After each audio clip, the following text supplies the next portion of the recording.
昨早起，新庄公联棒球场伫咧比赛，煞有几若只狗仔走去球场遛球完，比赛怎暂停？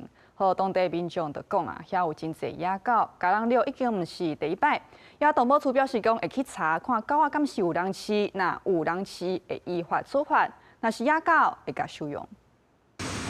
比赛拍到一半，熊熊一阵躁动。比赛赶紧发停，因为有一只黄狗走进球场，冲向另外野手，乌狗落在后边，也甲球员赶紧走。不过早就有人被咬伤，许多破坏红警其他队友赶紧赶到。一人被黄狗追，一人被黑狗追这样子，然后就一直拿球棒去做驱赶。影片发生中的前一局的时候，已经有个友队已经被咬伤。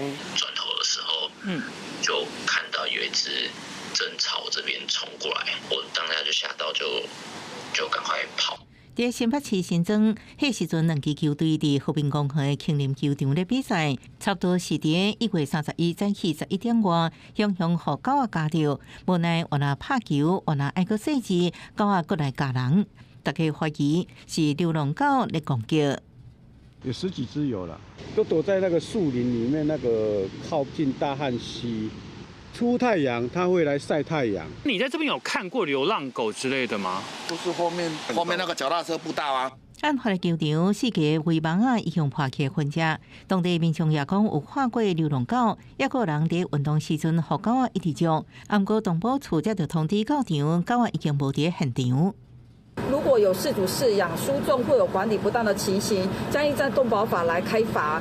若为游荡犬只，也将会进行收容。即摆有问题狗仔受人饲，也是流浪狗，爱个调查。动保处提醒，若是拄到流浪动物，爱尽量减少对立，连通凊彩干饲，避免这狗群自作伙，生拖出更较侪流浪狗，甚至有环境垃圾这问题。